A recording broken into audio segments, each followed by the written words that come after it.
And the first order of business is we have with us Reverend Dan Bruck, pastor at Trinity Lutheran Church, to give us a prayer tonight.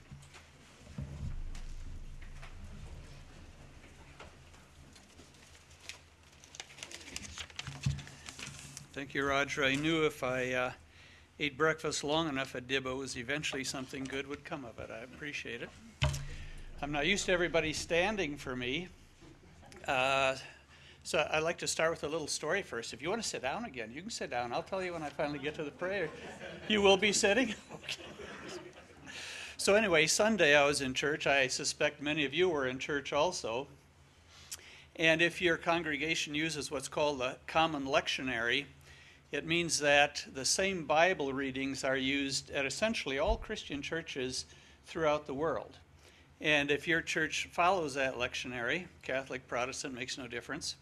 The first reading was from Genesis 1. How many of you had Genesis 1 read in churches? I thought some of you would. So now that I'm retired, I can confess that sometimes my mind wanders while the scriptures is being read. Don't tell anybody, okay? And I thought, well, Genesis 1, what would happen if God were to try to create something today? So I jotted a few notes. See if this makes any sense to you. In the beginning, God created heaven and earth. Shortly thereafter, God was in receipt of a notice to show cause why he shouldn't be cited for failure to file an environmental impact statement.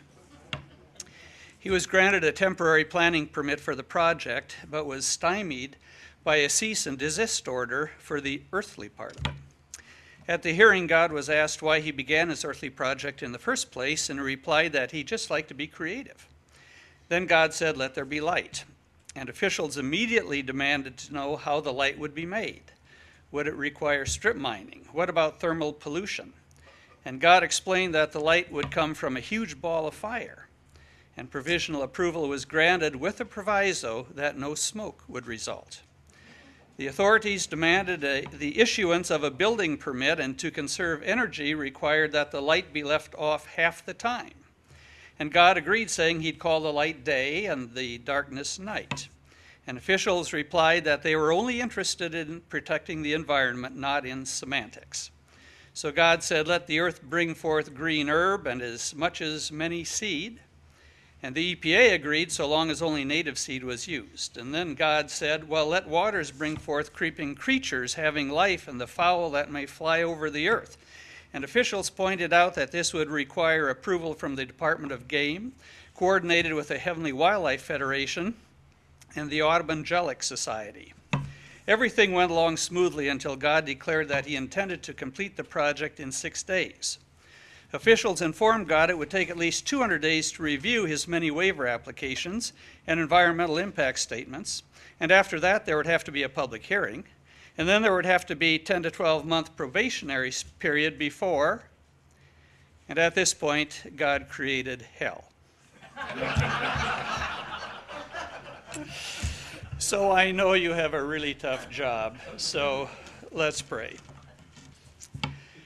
Creator God, please grant strength, help, guidance, and protection to these your servants. In fullest measure, give them honesty, integrity, and fairness as they fulfill their accountability to you and the people they serve. Give them skill in business, social and urban planning for the county's progress and development, and fairness, justice, and excellence as they provide health services, crime prevention and enforcement, as well as legal and community services for our county. Instill them with fairness and accountability in financial management. Grant them protection from harm and corruption. Infuse them with courage, justice, and emotional, mental, and physical strength as they provide wise and strong and righteous and courageous leadership. Protect them from sickness, from threat, and from harm. And finally, grant them rest sufficient for the service to which you have called them. We trust in your promises to accomplish this as we pray in your name. Amen. And then let's have the Pledge of Allegiance.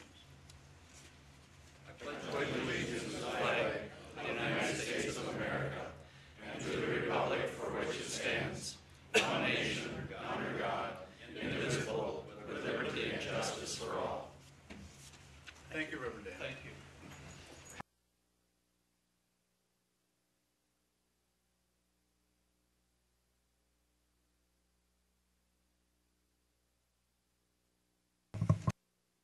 We'll start out then with the roll call. Dan Rabel. Here.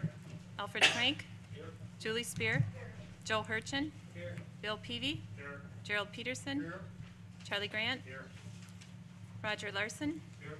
Richard King. Here. Frederick Horn. Here. John Mortensen. Here. Esther Wentz. Here. Jean Ritz. Here. David Peterson. Here. David Osnes. Here.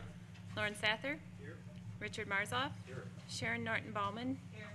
Peter Post. Here. Roger Rebholz. Here. Bill Cranmer. Here. Daryl Standifer. Here. John Borup. Here. Clarence Malick. Here. Steve Hermson. Here. Kenneth Colby. Here. Cindy Leonard. Here. Linda Lucky. Shane Demuling. Here. Laura Gunderson. 30 present. One vacancy. Okay, then the next order of business, or the first order of business, will be a report from our administrative coordinator.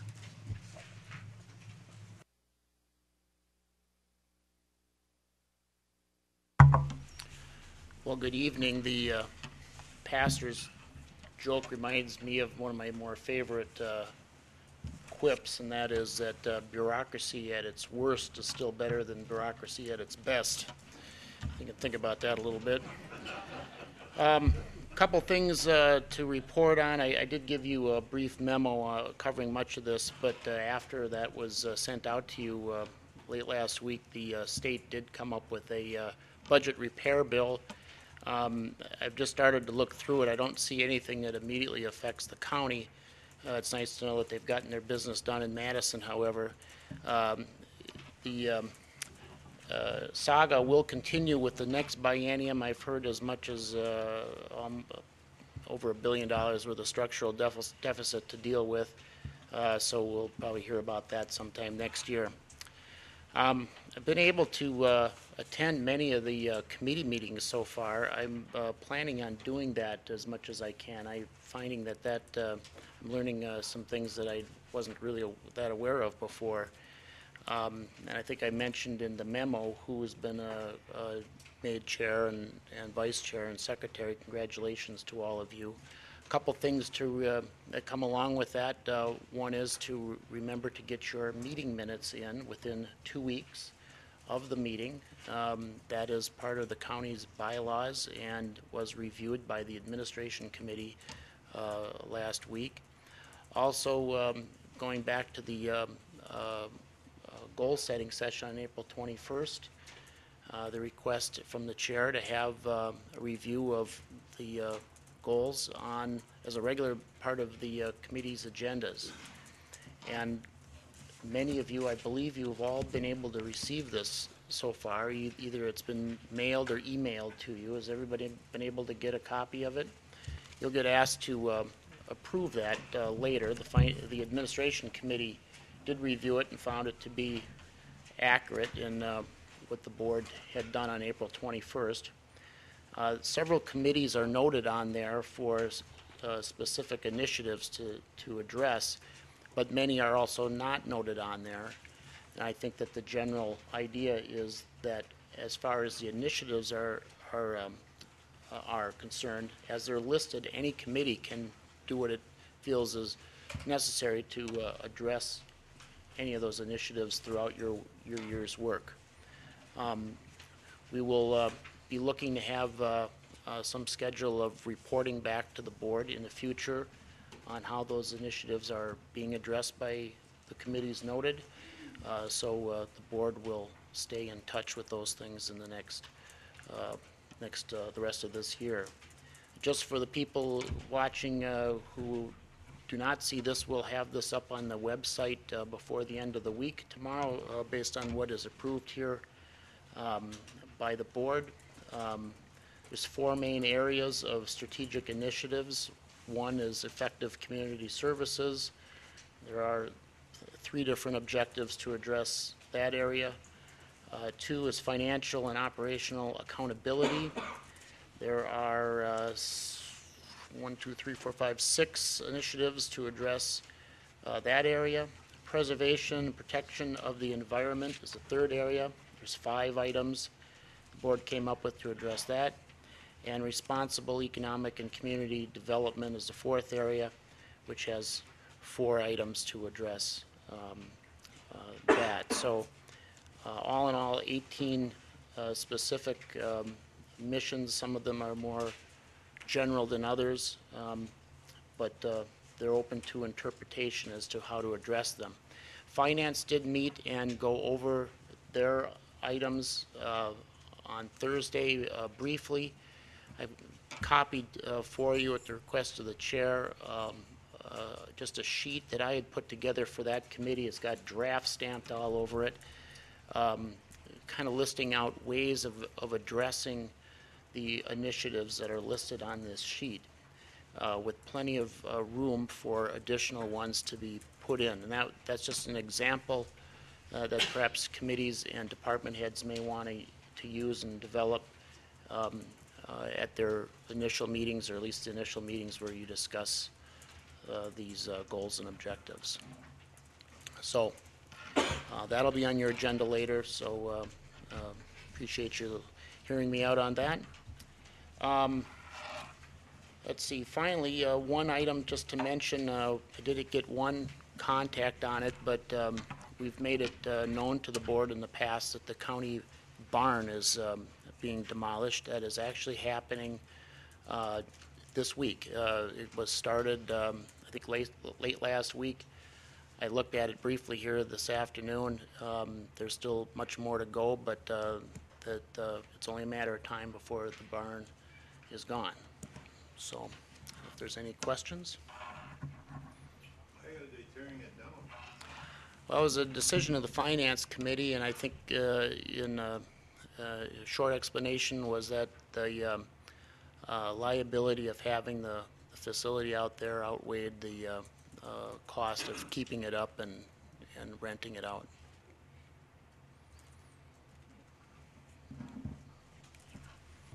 Anything else? Any other questions of Chuck? If not, thanks for your report, Thank Chuck. you.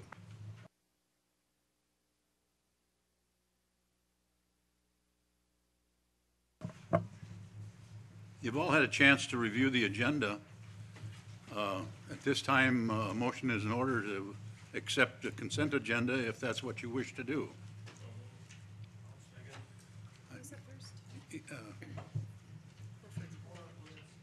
I'm sorry? Borup and Ritz. You've heard the motion and second to accept the consent agenda. All those in favor say aye. Aye. Opposed, the same. And the motion carries. The next thing on the agenda then tonight will be the appointments to 3 major committees of appointments that we made, Dick and I made here in the last month.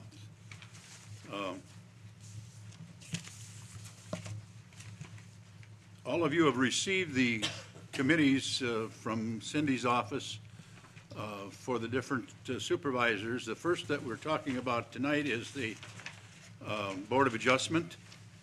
And to that committee, we've appointed Buck Malik, whose term would expire in 2011. David Peterson, who is filling the term that expires in 2009. Joe Hurchin is filling the position that is filled in 2010. And then Jerry McAllister, who was on the Board of Adjustments, is going to be, is on for 1 more year, and Sue Nelson is on for 2 more years. Do I have a motion to accept those appointments? Mr. Peterson. I move to accept the appointments as recommended by the Chair and Vice Chair for Board of Adjustments. Okay, motion. Second is Mortensen. Any questions on that at all? If not, you've heard the motion. Do I hear approval? Those in approval, say aye. Aye. Those opposed, say aye. Motion carries. The next one that we're going to do is Health and Human Services. And you'll see there that we appointed Esther Wentz, whose term will expire in 2010. Charles Grant, who's filling a term that closes in 2010. Gerald Peterson, his will be until 2010. Buzz Marsoff is filling a position until 2011. Linda Lucky until 2011. And Roger Larson until 2011. And at this point, we still have Dr. Glenn Holberg on for this next year, Deb Rasmussen, RN for 1 year, and Leon Berenschott for 1 year left. Any questions on those appointments? Buck? I move approval as proposed. Okay. You've heard a motion. Is there a second? Second. Second by Dave Peterson. All those in favor say aye. Aye. Those opposed say aye. Okay, and then the last one that we have is the Council of Aging or the ADRC Committee. That committee has 11 members on it. At the time we put it together, we put Gerald Peterson on there. We had put Charlie Grant on there, but we turned that over to Esther Wentz. Elfie Schrank is on there. Sue Nelson is on there. Lois Burry is on there. And Sharon Norton Ballman is on that committee. Now, she's one of the oldest. Both she and Lois will be representing older adults. Now, Michelle Chevalier will also be handling older adults, and she was one of the people that applied for a job, and she's the one that had we felt, the highest marks for that kind of a spot, so we put her there. Kristen Johnson was one of the few that we had on developmental disabilities in her resume, and so we put her there. She has good qualifications. Vera Grant was strong in physical disabilities, and so we put Vera Grant in that area. Virginia Jacobson has strong characteristics in alcoholism and drugs and in mental health, so we put her there. And Ramsey Lee, and this is an interesting one, he's a paraplegic, as I understand it. He has a health condition, I'm not sure what it is, but he's in a wheelchair, and he applied for youth transition, and I know I heard from a number of people that he's an excellent young man. I didn't talk to him personally, but he's the only one that we had that we could put into youth transition, and I'm glad we got him based on what I've heard. Any questions on any of those appointments? Mr. Chairman, are those 2-year terms that last for the length of our elected term? We went through that today, Buck, and we have a problem because the state, nor anywhere in our records does it show that there's term limits. So we're going to explore that, and then we'll assign the term limits later. Somewhere there's got to be term limits, but we're not aware of them. And do these fill all the categories that are required by the motion that we passed previously? Yes, they do. I move the approval then. Borup seconded. You've heard the motion to accept this in a second. Those in favor say aye. Aye. Anyone opposed say aye. Motion's carried. We'll then move to old and new business. And we had hoped tonight to be able to bring to you an appointment for supervisor for District 8. Cindy has personally taken 4 calls from people that responded to our appeal. Not a one of them lived in the district. And I talked to 2 people directly, and actually talked to 3 directly, and one of them is Ray Ball, who is incapacitated and no way could he handle it. And he also told me that Herb Ribbon, who served in this board one other time, would like to do it, but he isn't healthy enough to do it. And the other two would have been newcomers, and they were both interested but turned it down. So we're back to square one as of the middle of the week. So we're going to continue to go out and see what we can find. If anybody in here, particularly from the New Richmond area, all of you were given maps of the territory or of the district. If you've got an idea of who would make a good board member, I'll make a personal call on that person to see if we can get him interested. All you'd have to do is get me a name. But make sure he lives in the district. You've got the maps, because there's no sense in us spinning our wheels. So we hope next month, the next meeting we have, we hope we can come to you for an appointment in that area. The next thing on the agenda then will be the review and acceptance of our goal-setting report. And I think, Chuck, you're going to handle that? Nick is? Okay. Chuck went over a few parts of that strategic initiatives. I think enough to inform you where we're at. You all got all the mission sheets there. What we need is for the board to accept the goal-setting report. Our committee accepted the report, and now it's up to the county board to accept the report as it stands. If I can just add a couple of words here. I've only been back on the board 4 or 5 years, but this is by far the best job of goal setting that I've seen in the years that I've been back here working on it. I thought it was done very excellently this year, and I think it's a start in the right direction for all of us.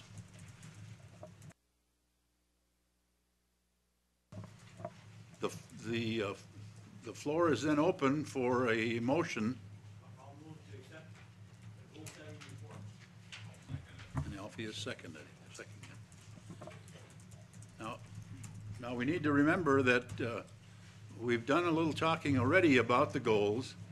I hope everybody is following what we're asking to get done, because I think as we familiarize ourselves with these goals on a constant basis, we're going to move along very well with them.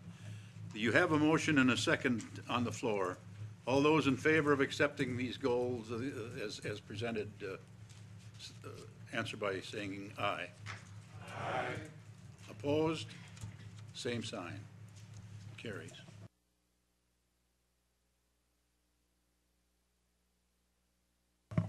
The next thing that we have is a resolution, and you have it in your pack,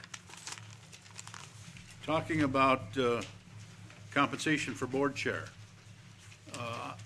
I knew that when I was on the board the first time that we had voted for compensation for the chair, but I never remembered what it was, and we had difficulty finding it.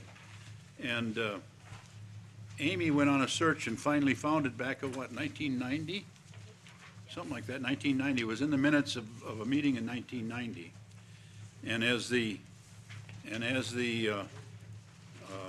resolution states, the compensation for extra meetings for the chair is $200 a month. And so we felt we should get it into the bylaws, and Greg was good enough to put things together for us. So we're coming to you with this resolution, and do I hear a motion and a second to accepting it?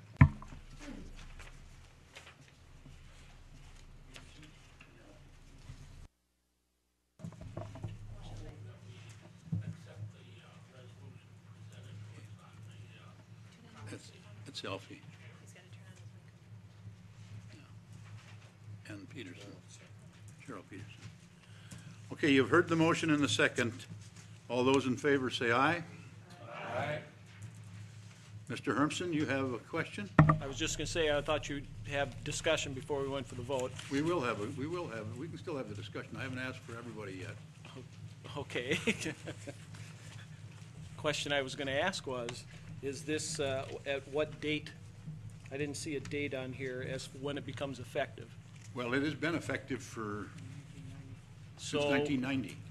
will has this been paid in the past? Yes. Oh, I was gonna ask if. No change. If Clarence was gonna get a back pay. But, No, we've been, I and the four others who've worked under that have all had the same pay. okay, thank you. it was just an oversight and never got put into the bylaws. Esther?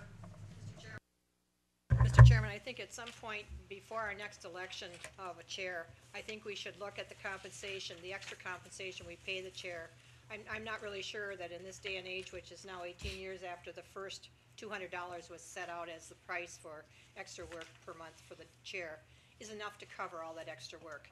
And I know that it can't be done now because we're putting it into the bylaws right now, but we really ought to consider that and talk about it and see if that's enough, because I know it's a very hard job and it's pretty much a thankless job. I'd like to see that talked about and maybe given some thought about putting more money into that. Thank you. We'll let that go, though, until the next election, and then you can decide what you're going to do. Okay. All those opposed to this, say aye. The motion carries. Okay. Okay, then the other things that are left here tonight at this point, I'm going to ask for the Joanne Sprain for the Extension Department is going to put on a presentation. I was warned about the technology.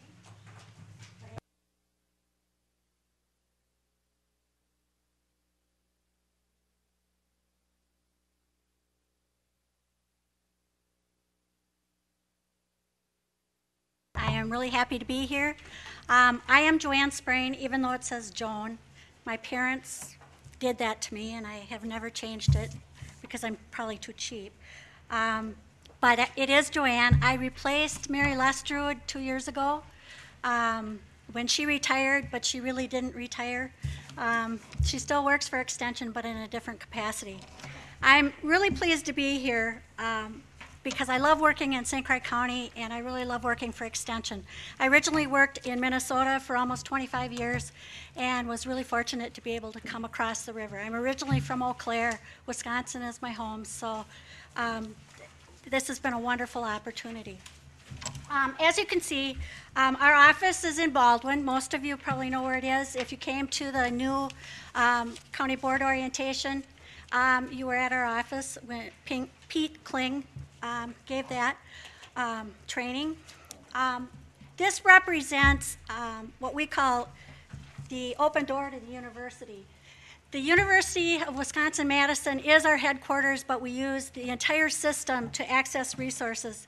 And it's been called the Wisconsin idea. And that means that the boundaries of the university are the boundaries of the entire state.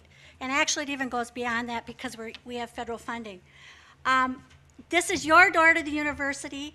We prefer to think that the needs of St. Croix County are responded to by the university versus the university telling us what to do. It kind of works both ways, but for the most part, we really tell the university the things that we need. Our mission is to use the research and knowledge from the university to solve local problems. And I'll give you some examples of what those are. This fall, we did a St. Croix County strategic issues process, similar to your goal-setting process. And we interviewed several of you who were chairs of county committees, plus 4-H leaders, home and community education or extension homemaker members, and other people in the community. The issues we came up with were keeping St. Croix County farms and horticulture businesses viable and profitable, helping communities address the economic, land use, planning challenges, and prepare for an energy scarce resource or future, which we're already experiencing. And the third one was really about family living programs, which I'm responsible for. And this is working with families to create, and communities to create strong functional families, and successful children. Now, these words were created by our committee.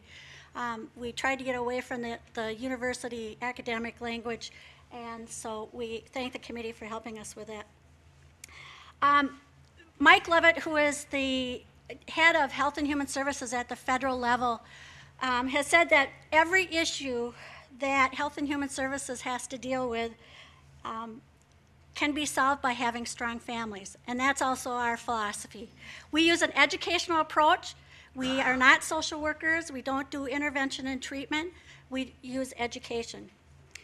Some of the issues that we've responded to in the 2 years that I've been here, and actually even before, are the methamphetamine and other drug use. The role that I've played is, again, primarily with parent education. We are working on home foreclosures.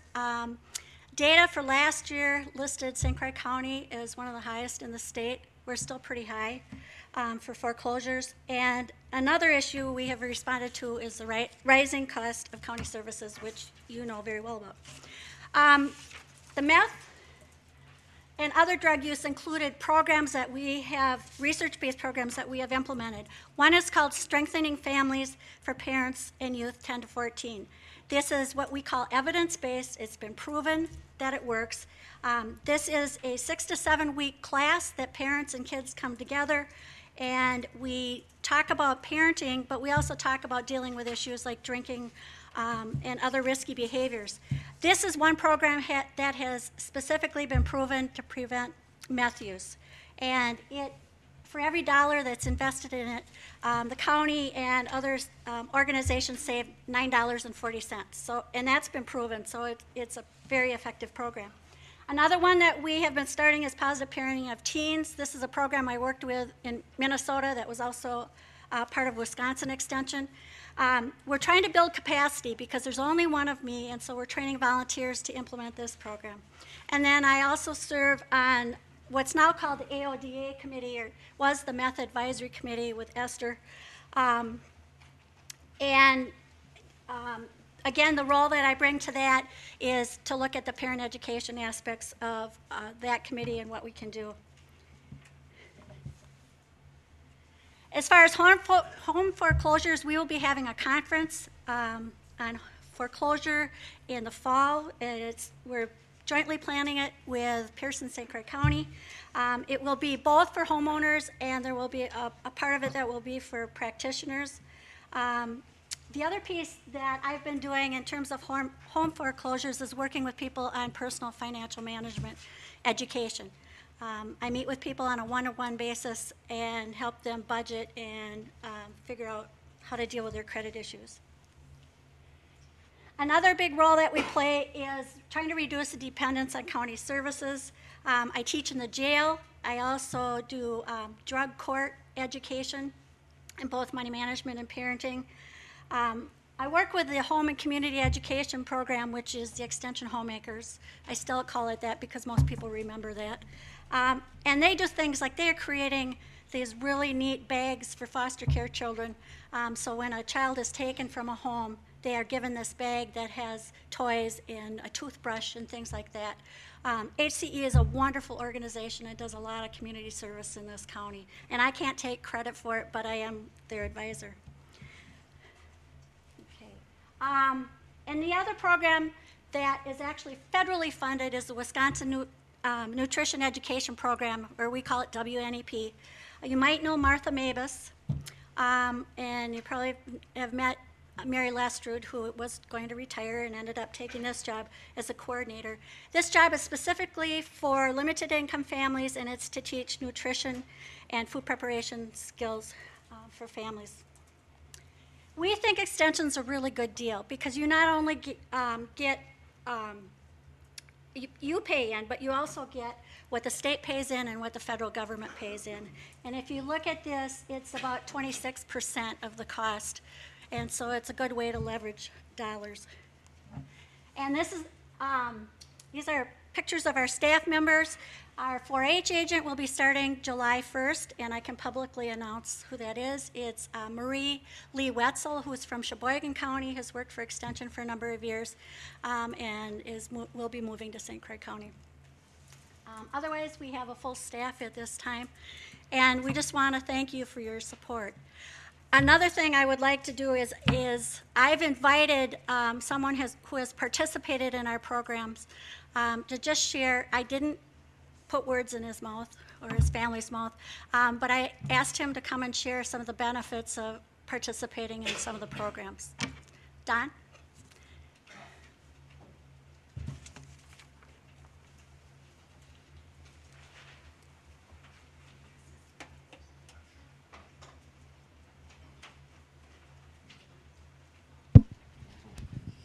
Oh, Don, you can stay here. Okay. Kind of lost. Okay, I have permission to share this. This is Don Whitehill.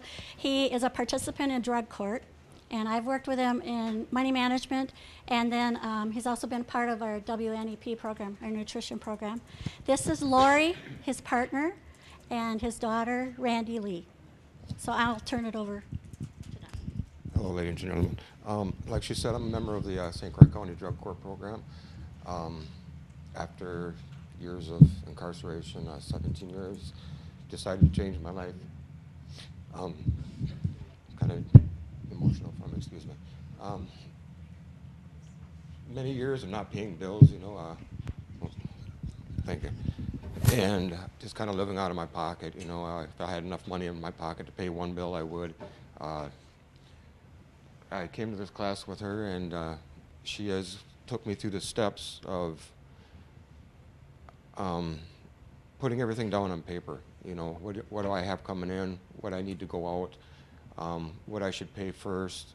It's just been totally educational for me. I mean, I have bills now that were years old that have finally been paid.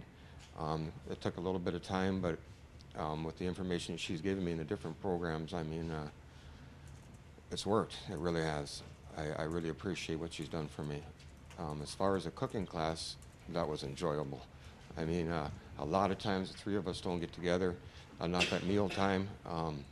We cook classes, different meals together. Randy had a great time.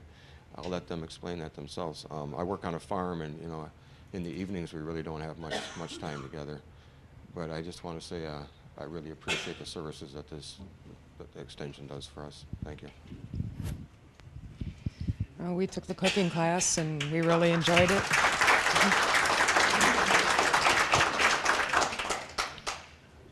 We took the cooking class and we really enjoyed it. We learned a lot about the nutritional values, going better shopping now. Not so much going to the store when we're hungry, but to pre-plan meals and everything, and they really taught us a lot with that. And just all the nutritional aspects of it were just incredible. We learned a lot. And she's got something to say about it too. I liked all the stories they had to tell for us, and I like to help out to cook. And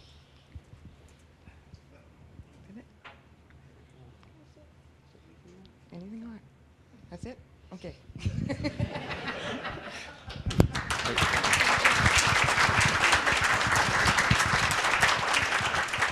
I want to thank Don and Lori and Randy Lee for sharing their experiences with Extension, and I'd like to thank you again for your support.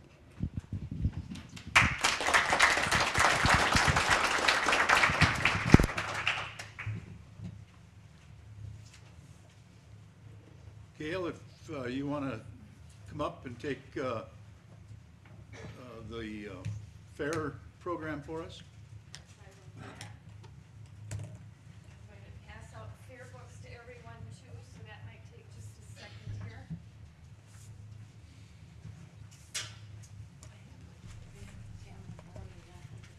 It's all right.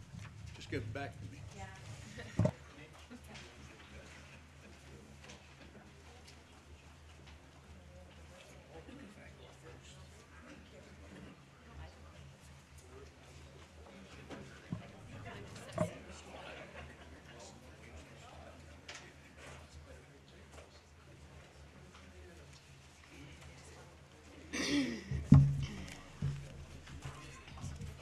I'm just going to set this here if that's okay with you.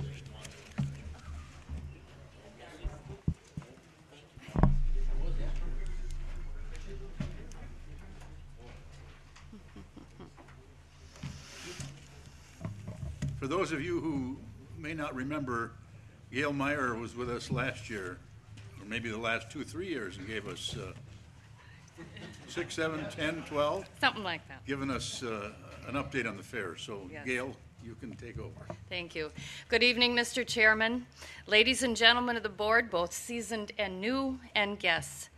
For those of you who may not know me, my name is Gail Meyer, and as Vice President of the St. Croix County Fair, I am pleased to be here this evening to present to you our annual report. 2008 promises to be a year of many changes. Change is what we hear in the media every day and note around us all the time.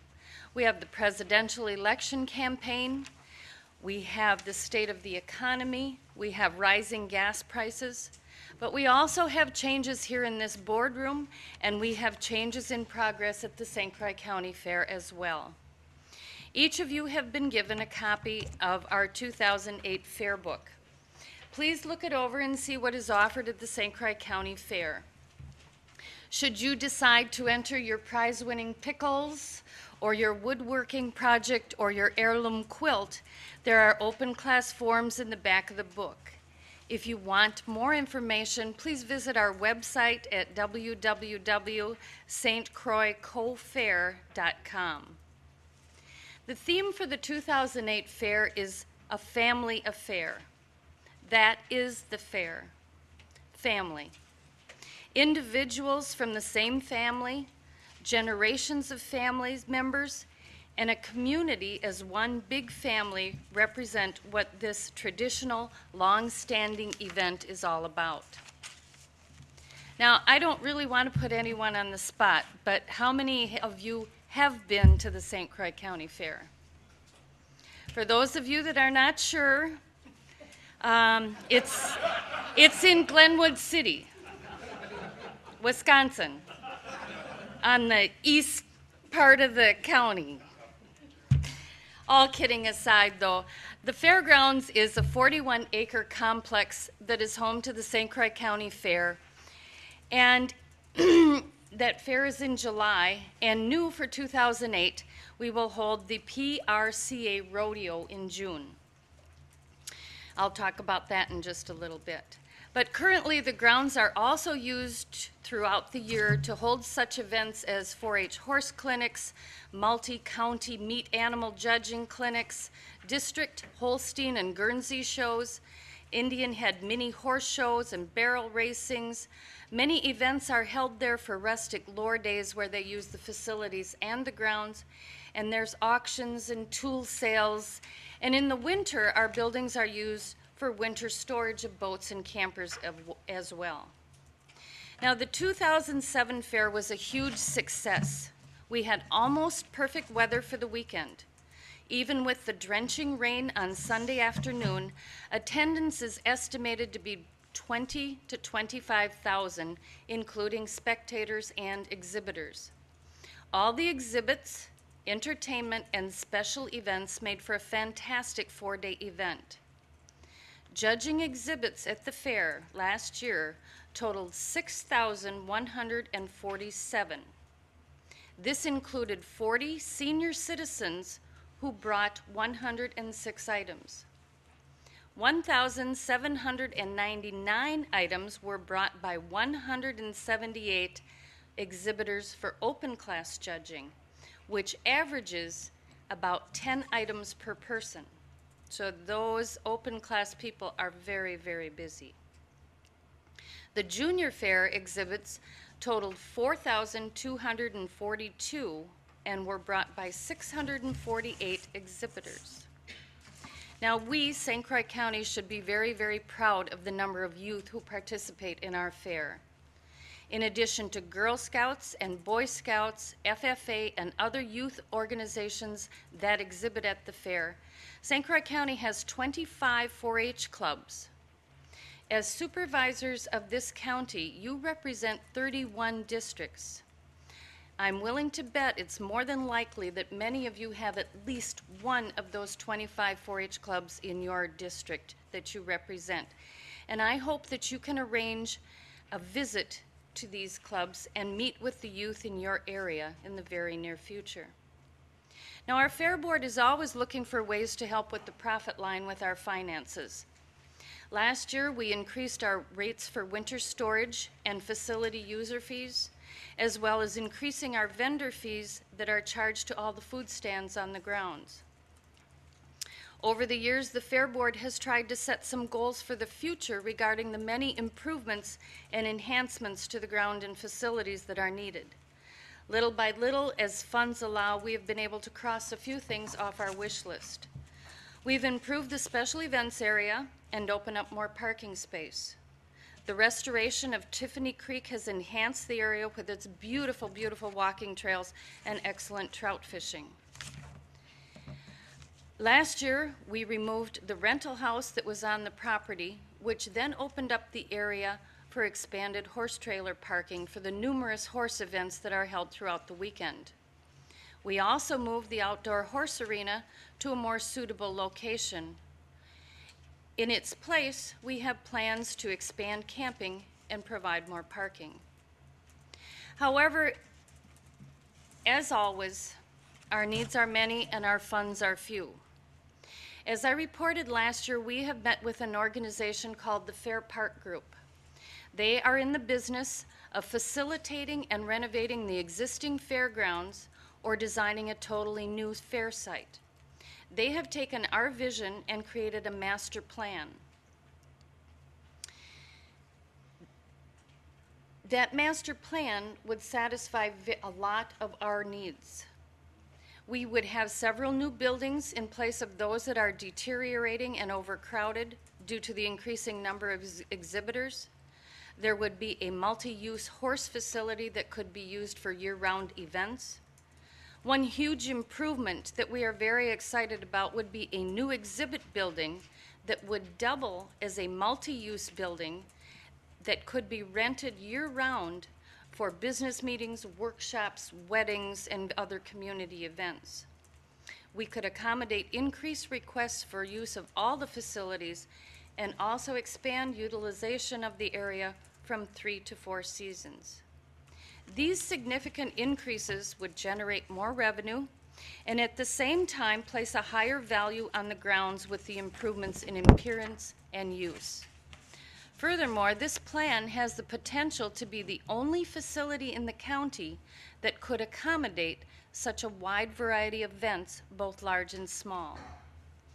In order to move forward with our goals, we've hired a professional fundraiser to lead our efforts to raise as much money as possible.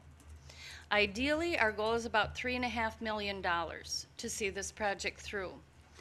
Last year at the fair, we had a major kickoff campaign for the fundraising efforts of our master plan. Our positioning statement is the renovations for generations, and we have newly named our area the St. Croix County Fairplex. The success of that campaign determined our ability to move forward with the opportunity to develop the best fairgrounds possible for the enjoyment of all St. Croix County. In just 8 days last year, $23,000 was raised with the sale of raffle tickets. The prizes were huge. A 2-year lease on a 2000 Dodge Caliber, or $3,000 from Bernard's in New Richmond. We had a John Deere lawn and garden tractor from Polfus Implement in New Richmond, and we had an Alumacraft John Bolton trailer package from Warner's Dock in New Richmond. There were also 2 round-trip tickets from the Sun Country Airlines. Our goal was to create awareness and generate support for our renovation project. This was accomplished. We are again going to move forward with our raffle, and the local sponsors have generously donated once more.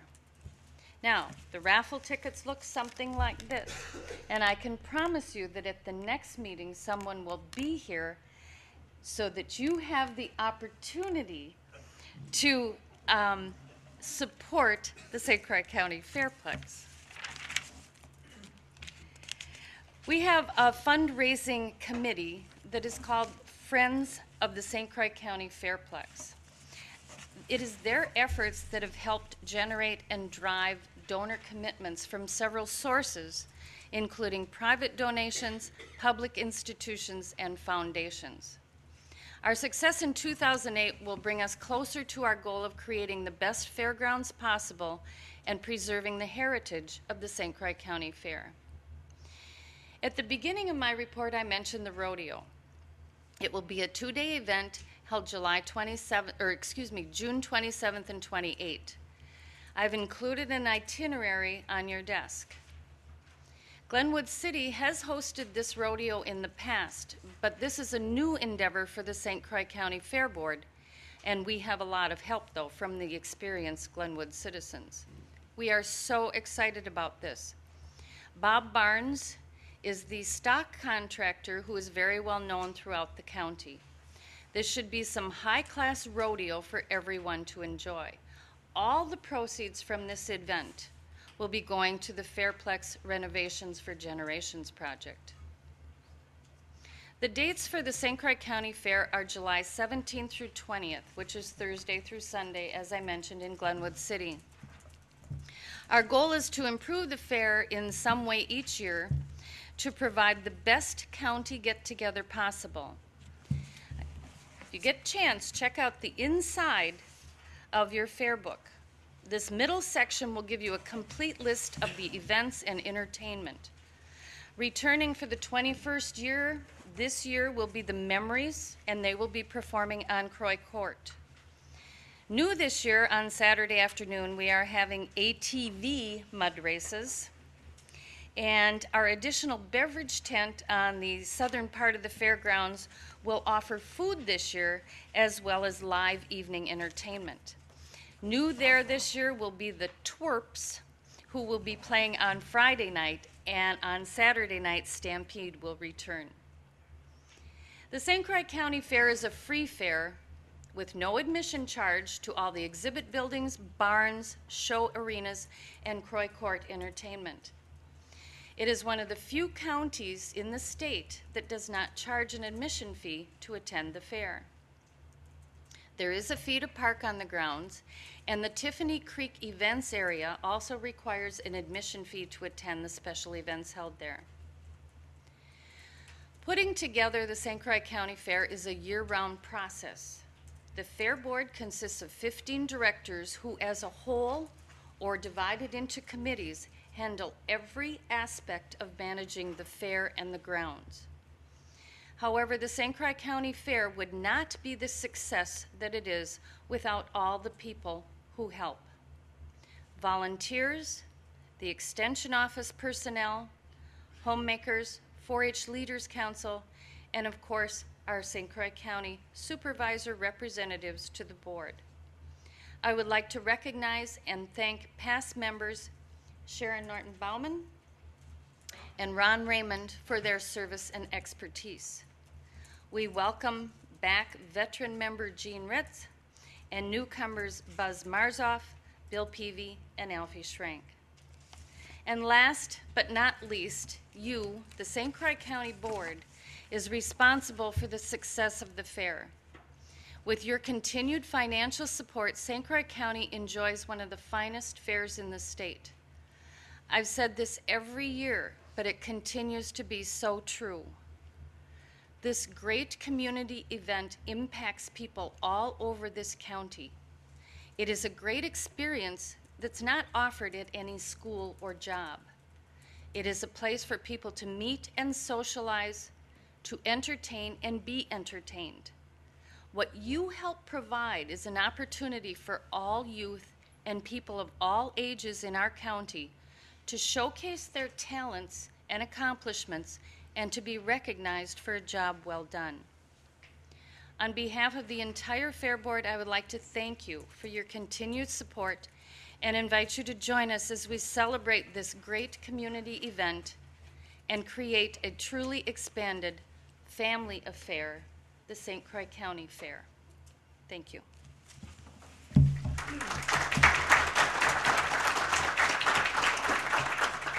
I would now like to introduce our current fairest of the fair, Anne Frank.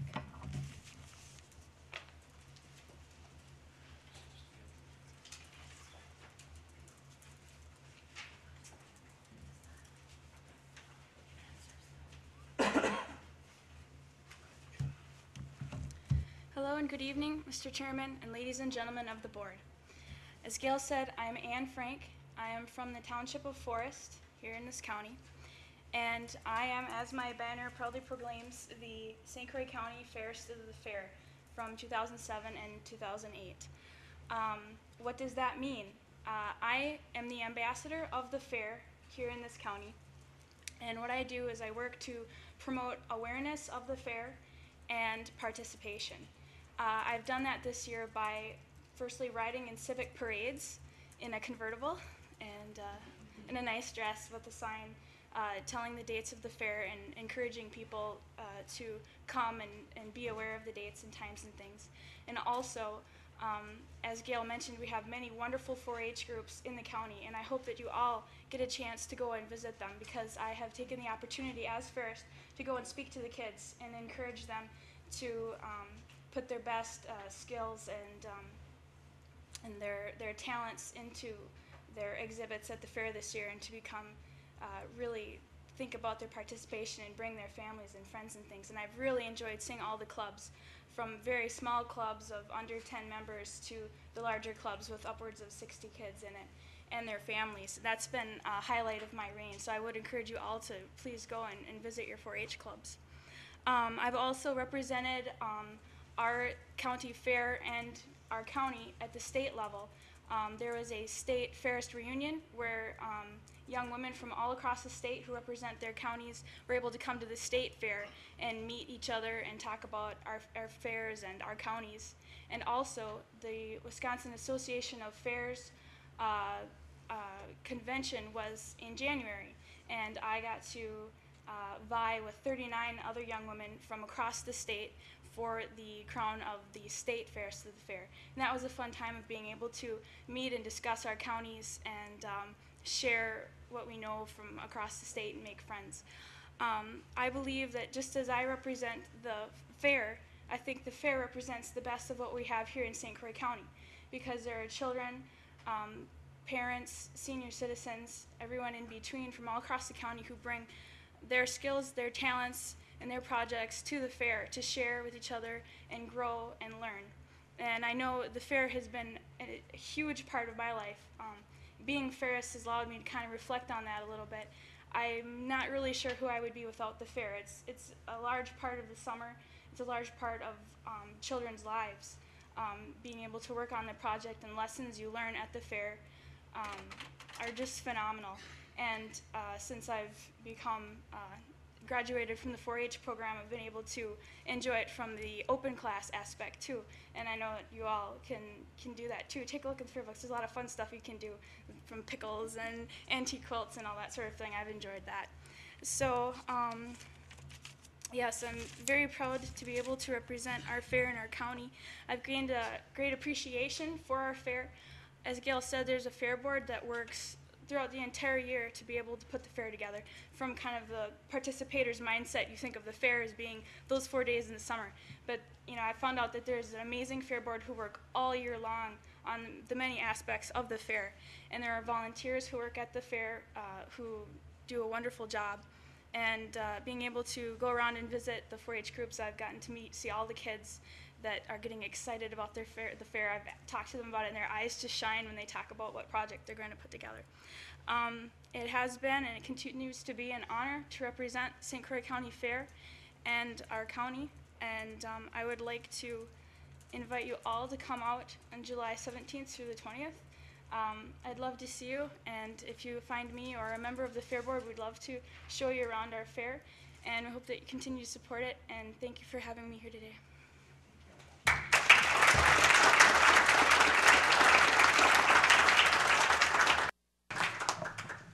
Gail, there were some questions.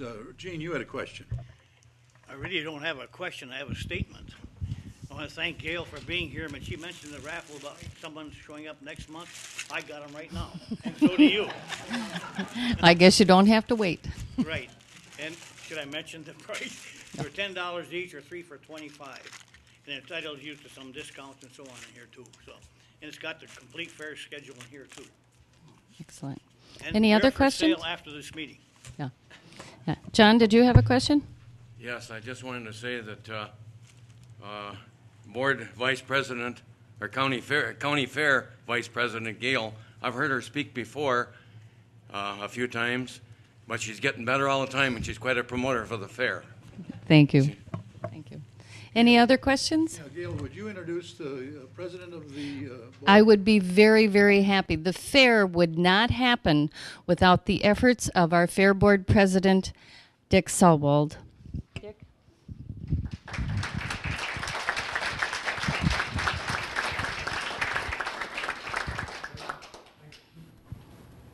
Okay.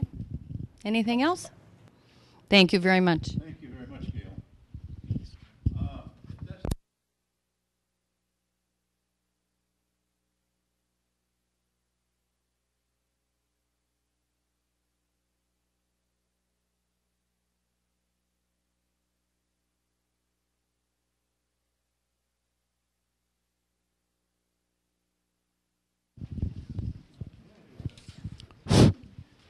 Well, thank you, Mr. Chairman and Board of Supervisors, for an opportunity to give you a report tonight on behalf of the Land and Water Conservation Department and Parks Department.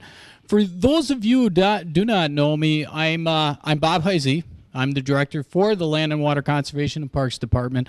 What I want to do tonight is just share a few slides with you to kind of outline some of our projects, some of our accomplishments over the past year, and then also give you some initiatives that are on the horizon that I think you need to be aware of, and perhaps we will be back here to the board this next year.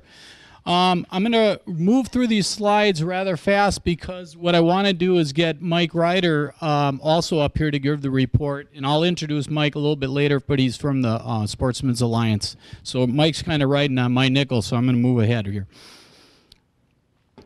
This is a project that we've been working on. I'll first start with our Parks Department, and then I'll move into our Land and Water Conservation Department. This is a project that we've been working on. It's Pine Lake Boat Landing.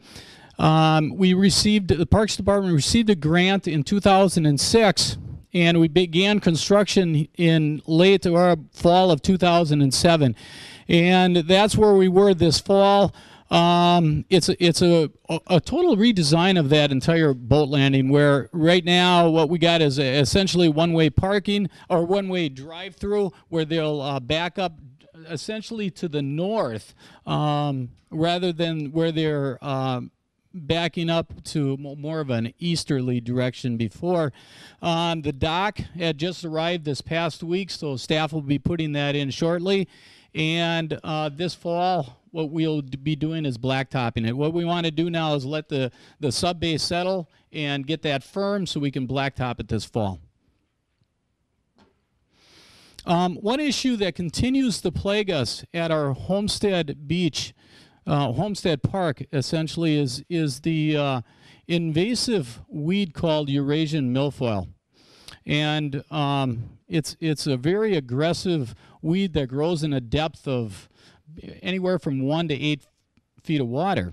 And it really, it's such an aggressive weed that it can essentially choke out that entire area. Because it's an outstanding water resource, chemical herbicide treatment is probably not an option. So the only way we're going to be able to get a handle on it is by working with we're working with the Hudson Scuba Club. And we essentially what we do is get those guys in there about 3 times a year, early in the year, and we do hand pulling on the project. And so you can imagine it's quite a bit of work, but that's essentially how we're going to end up keeping that beach open for swimming purposes in the future, until we find some other way of controlling that invasive weed. This is just kind of essentially some of the revenues that we received. If you look on this chart on the left-hand side, it gives you kind of some of our staff parks by initials: Glen Hills Park, Homestead Park, and then Troy Beach, and then gives you kind of a comparison over the years what we received as revenues for each one of those parks.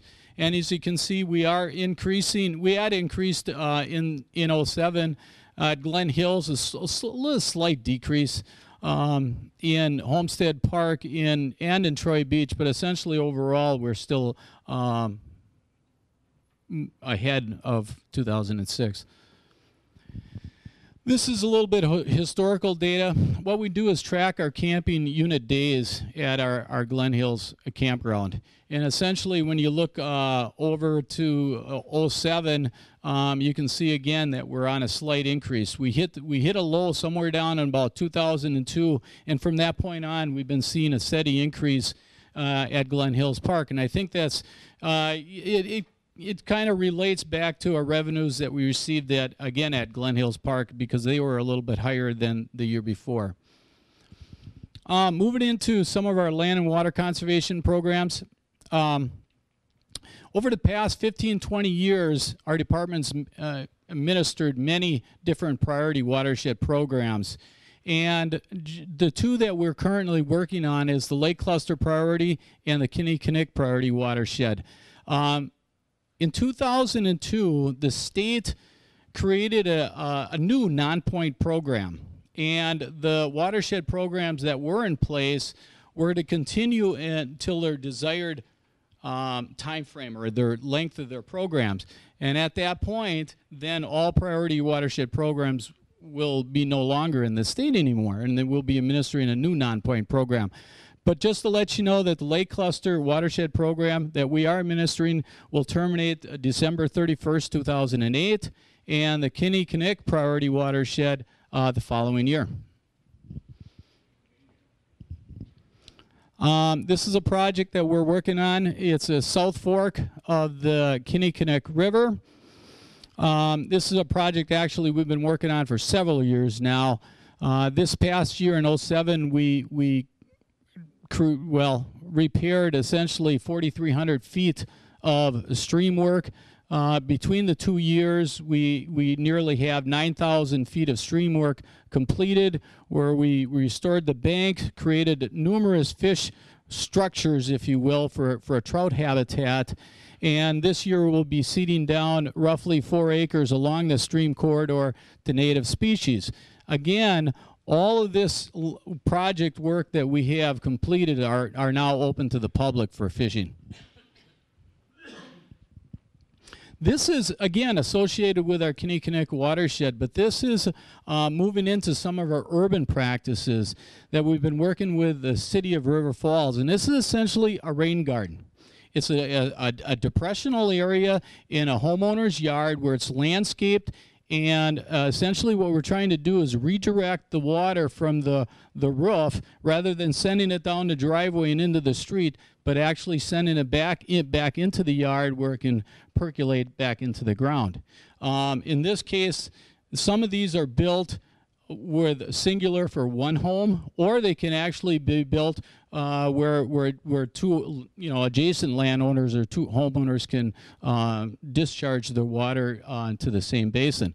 City of River Falls also is doing essentially a kind of a creative idea where they're cutting what they call curb cuts, if you will, where the water essentially running down the street is actually open, where they're diverting the water from the street into the yards, and then again right into these lower depressional areas and rain gardens. Again, the idea behind this is to reduce the volume of stormwater going to the stream, the pollutants that are carried along with it, and also the thermal effects. So that's the whole basis behind it. And it is really catching on, and you can make these things actually quite attractive in your yard. One of the other spin-offs that came about is our rain barrel program. This is nothing new.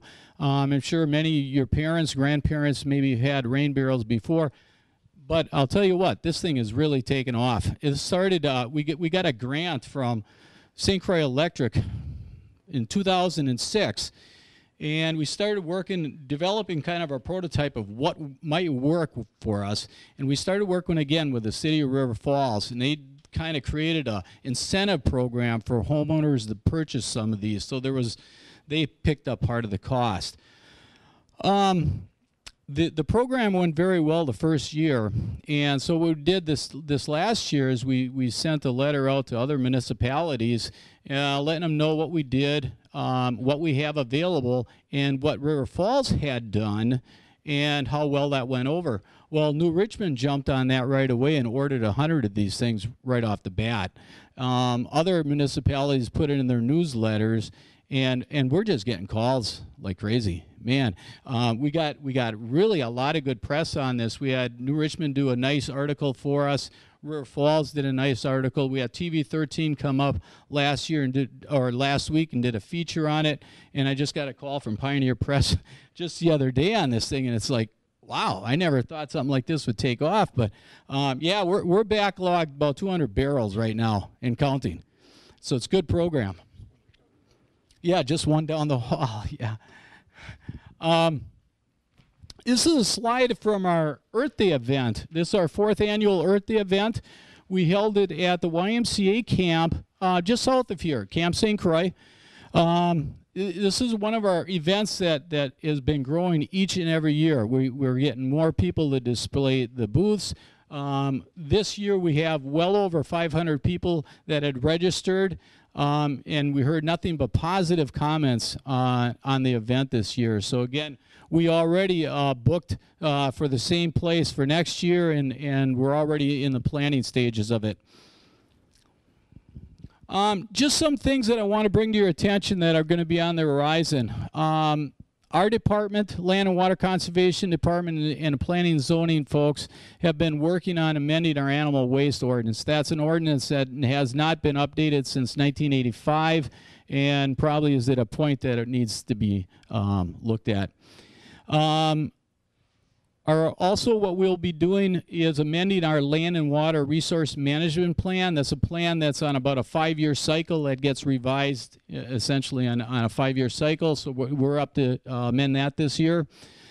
Our staff is working with the Watershed Research Station on Marina St. Croix to work on a development plan for the Willow River. And the TMDL stands for Total Maximum Daily Load. And that's essentially, I think, even in your strategies, your goal-setting strategies, talked a little bit about that 20% reduction to the St. Croix. Well, that ties in with that because the Willow River was identified as one of our highest contributors of nutrients heading into the St. Croix. So this is that planning initiative. Once we get the development plan completed, we'll be working on the implementation plan. And then we'll be seeking grant funding on how we're going to administer that program. And I would expect our department will probably be the primary administrators of that program there. And again, all of this could not be done without the support of you County Board of Supervisors. Thank you. Finance Committee, my parent committee, the Land and Water Conservation Committee, and your dedicated staff from Land and Water Conservation and Parks Department. So thank you very much. And then what I want to do now, I can take questions a little bit later, but I'd like to introduce Mike Ryder. And Mike Ryder is a member of the Sportsman's Club. He's also on the Conservation Congress. I don't know how many years, but maybe you'll get into that, Mike. But the Sportsman's Alliance in Land Conservation has had a very strong and long working relationship on numerous projects throughout the year, and we always appreciate working with these guys. So I want to introduce Mike Ryder. Thank you very much. I do appreciate the opportunity to come and tell you a little bit about what we've done, what we've accomplished in the last year, the St. Croix County Sportsman's Alliance. And Bob said I had 4.5 minutes, so I'm going to go through very, very quickly here. In fact, I wrote it up this morning, and I was amazed at myself, really, all the stuff that we did accomplish last year. Our mission statement is to promote the interests of conservation, environmental education, and outdoor recreation for the residents of St. Croix County. We represent the voice of all the outdoor recreational organizations in the county and work very closely with local, state, and federal units of government to provide outdoor recreational opportunities and public education. The St. Croix County Alliance was incorporated in February 1963, which makes us 45 years old. I kind of wish I was 45 again, but I guess that's not going to happen. The present officers are President Kyle Kulo from Baldwin, Vice President Dave Larson from Glenwood City, and myself, Mike Ryder from New Richmond. I'm the recorder and treasurer. Some of the stuff we've accomplished over the past year is that we provided the use of tree planters to area landowners, and we planted quite a few trees this year, or they've planted quite a few trees this year. We provided an annual $750 scholarship to a county high school science or senior who will be majoring in environmental or biologically related studies. This year's recipient was Tara Kimberly from the Baldwin Woodville High School. She will be attending U of W Superior and majoring in biology for secondary education. We sponsor the annual Kids Willow River State Park Fishing Contest, and we provide monetary and physical support at this function. It's really a fun function. A lot of the kids just go crazy over this. This year is scheduled for Saturday, July 19th from 9 a.m. to noon. We sponsored the booth for the annual Earth Day, which Bob mentioned earlier, celebration. This year it was held on April 20th at the Hudson YMCA camp with more than 500 people attending. We sponsor a Willow River State Park casting clinic at the Willow River State Park Owls Art Along the Willow function, which is scheduled this year for Sunday, June 8th. That's another real good opportunity to get out and see a lot of good things down there. We also have a wildlife demonstration booth at that event. We sponsor several homerooms at the annual New Richmond High School Service Day. This year's event was held on Wednesday, May 14th, just last week actually, where several homerooms provided a variety of help on project at the McMurphy Preserve, which is located on the southeast side of Cedar Lake. If you have never seen that area, it's just a beautiful area. It's 71 acres, and it was donated by Bob and Phyllis Menke. We work closely with the county on these projects. We provided several educational amounts for displays at various public locations, including a beautiful male brown trout recently donated to the River Falls High School. This complements a female mounted brown trout donated by one of our members. I actually had that trout hanging in my family room, and I'll tell you, it was awful hard to take it down and give it back to the high school. But, we sponsor several youth days outings and an annual youth expo held at Forest Ridge Hunting Club. This was a Learn to Hunt event. We provided funds for the purchase of a water activity volunteer or wave sampling kit to be utilized on the Willow River. We provided 4 batches of herbicide for invasive species plant control in the county. We worked very closely with Jack Rasmussen, and we call him Mr. Buckthorn. I know some of you people might know Jack, but he does a tremendous job at the invasives. We dedicated the 2007 Conservation AIDS Project money for upgrades to the Pine Lake County's park, and has dedicated the 208 Conservation AIDS project money to Pine Lake prairie plantings. We made an additional $1,000 donation to the County Parks Fund to help with these efforts. We provided financial support to the Star Prairie Fish and Game Association at their annual Bucks Night fundraiser, and also a matching grant donation was pledged to the U.S. Fish and Wildlife Service to obtain an intern for area seasonal work this year, and they've got the interns right now, and we'll be getting a bill for that very shortly, I'm sure. We sent letters of support for the Hatfield Sports Association and the St. Croix County Parks Department for several grant applications. We monitored and provided oversight of hunting opportunities on the county land located near New Richmond. This is the county, what is it? The county homeland there, right just directly west of the airport. We have provided this service to the county over the last 3 years with absolutely no problems encountered. It's really a good deal there. A lot of the hunters really appreciate that. A stakeholders meeting was organized to address issues at Squaw Lake, and we made a presentation to the County Conservation Committee presenting a resolution on the banning of deer feeding in the county. We also organized a meeting with the DNR and the U.S. Fish and Wildlife Service to address citizens' concerns on public land management. We were instrumental in providing public input to fish and wildlife rule changes through the Conservation Congress process, and provided numerous letters of support for various partnership projects and attending numerous public hearings. We hold our annual Habitat banquet in March, and all the money generated stays in the county. I'd like to thank some of the board members that were there at that function. It was really a good time. Always is a good time. And finally, the St. Croix County Alliance was presented the Conservation Congress Outstanding Achievement Award for 2008, and this was presented at Wisconsin Dells on May 9th.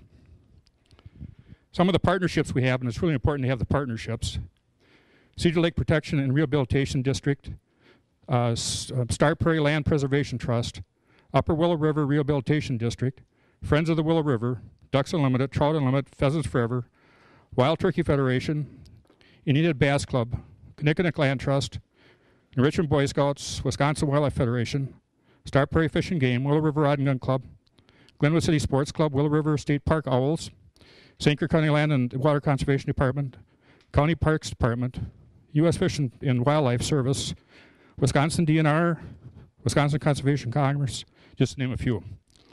And we plan to continue and do a lot of the things that we have been doing in the past and we'll do in the future. So with that, I'd like to thank you. Is there any questions? John? Well, thank you, Mike. I've read a few articles in the New Richmond News in regards to the wildlife and outdoor activities. Thank you. Okay, thanks, Mike.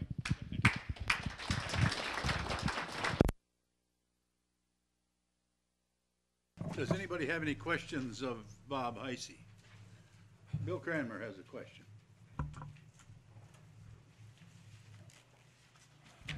Hi. I have two questions, actually.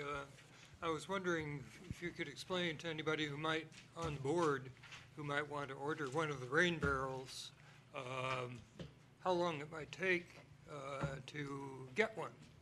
Yeah, we're about 4 or 5 weeks out. And Yeah. So sometime in July. Yeah, probably. And one other thing that I mentioned, we essentially sell those for about $30. That's about what we get for them. Yeah, the people watching on television probably would like to know about that too. Yeah. How they could order it. Yeah, they can order them right through our Land and Water Conservation Department. So if you call one of our staff there, Jana, and get a hold of her, she'll put you on the waiting list, and we'll get them out as soon as we can.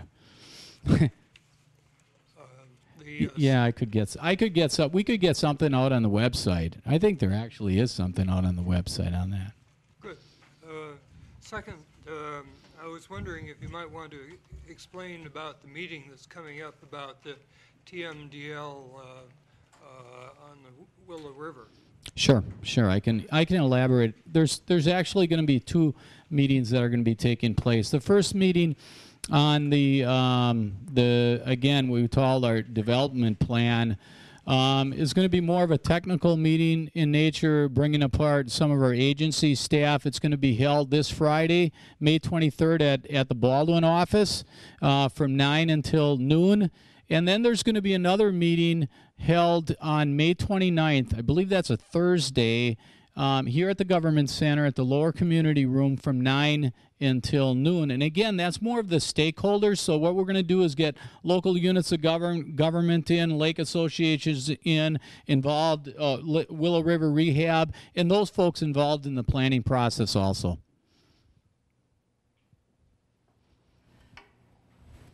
Yeah, Dave. Just a quick question back on the rain barrels. Have you got more than the one size? I know the ones you had last year were 35 gallon. Yeah, we have the like 33 gallons. We do have some 50-gallon barrels downstairs also, if you're interested in one of those. We don't have a lot of those, but yeah, if you're interested in the same thing. Yep. Thank you, Bob. You're welcome. Thank you. Okay, we'll end up with a couple of things, if I may.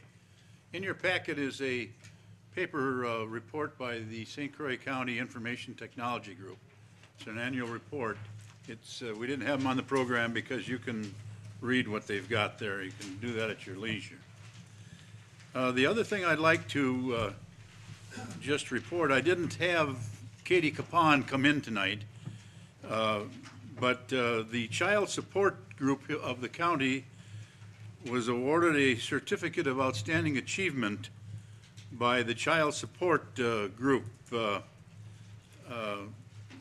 their, let me just read what they say. Congratulations to St. Croix County Child Support Agency for your child support program performance. Your county is one of 11 county child support agencies to receive this certificate. The certificate was presented by Secretary Roberta Gassman to you on your designing on April 24th. Were presented to child support agencies that demonstrated outstanding achievement in paternity establishment, court order establishment, collections on arrears cases, and collection of current support based on the following criteria. And then they simply put a percentage rate on each one of those areas. I just read it to you because you might, if you run into Katie, you might give that group a pat on the back for a job well done. Okay. Another thing I want to remind you of and you've been getting reminded plenty about this, and that is that unofficial minutes of committee meetings are to be prepared and mailed within 2 weeks of the meetings. We appreciate those of you that are getting it done. We hope we can do it in all cases. And the other thing I wanted to just mention briefly is that the Wisconsin Counties Association is asking any committee that has a resolution that they would like to put before the Wisconsin Counties Association group at their fall meeting. They need to be put together and presented to the Wisconsin Counties Association by July 14th.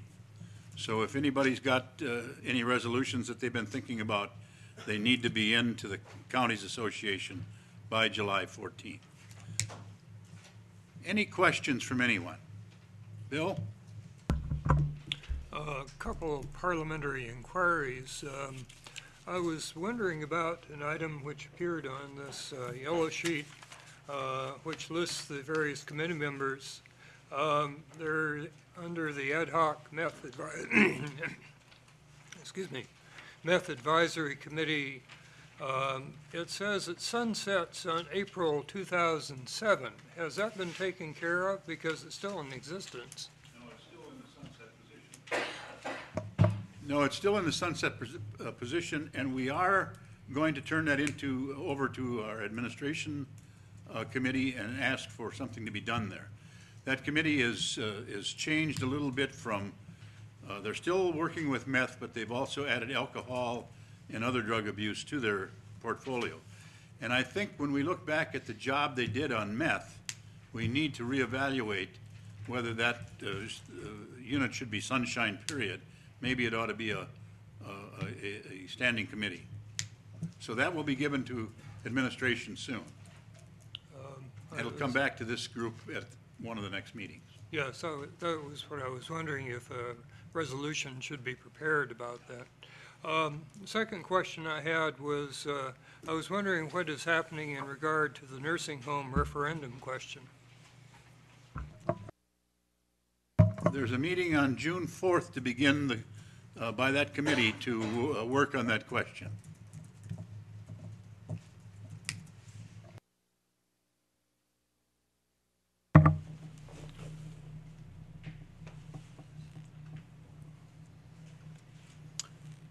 Thank you, Board Chair. I'm just curious, in light of the bad press, let's say, that's been going the last week or so, could we have the sheriff come in and explain a little bit to help board members understand the rationale of the activities surrounding the sheriff or the deputy that was reprimanded, let's say, for the use of a county vehicle and being caught on the drunk driving? I'm sure the sheriff has gone home by now. We didn't plan on that at this meeting. It wasn't put into the agenda, so we couldn't put it on this meeting anyway. No, I was just meaning, could he come at the next board meeting and explain that? I will take that issue up with him and see where we're at. Julie? Committee. Public Protection discussed this under closed session. The sheriff went to Finance at their last meeting, and the final decision on all the things that were going to be happening with Mr. Weinberg have been settled, and they are public knowledge. They will be in the finance minutes. I won't go into it at this time because I would really dislike not stating something just exactly right, but I'm sure the sheriff would not be offended by coming before the committee and explaining it. I am getting some very nasty telephone calls that I think are very uncalled for. The information is public knowledge at this time, and I don't think, one, they don't allow me to even speak. They just ramble, and it's interfering with my life. So I would really like to have people just settle down, and the information is available. It is public knowledge, and you can find out from the sheriff in that way too. At this time, then I'll ask the clerk to report on correspondence and rezoning. I have no correspondence. I have one rezoning hearing scheduled for Planning and Zoning Committee for James and Jennifer Kruger to rezone approximately 10.4 acres from ag residential to commercial in the town of Springfield. I have, I think most of you would have received the WC annual conference registration form. And if you're interested in attending, please let me know. You'll get there's a discounted rate if you register before September 12th. And I'm just starting to gather some information, and I've reserved a block of rooms in the Wisconsin Dells for that. Actually, the conference is October 12th through the 14th. I have one more thing. I need the administration committee members to sign this resolution if they would stop up before they leave. Thank you. One other thing, I think this has been mailed out to everyone, information on hybrid cars. It's a very good read. It has some of its own problems. You can read it. We're not going to go into it here. So, any other comments or anything that needs to come before the board? If not, we are standing adjourned.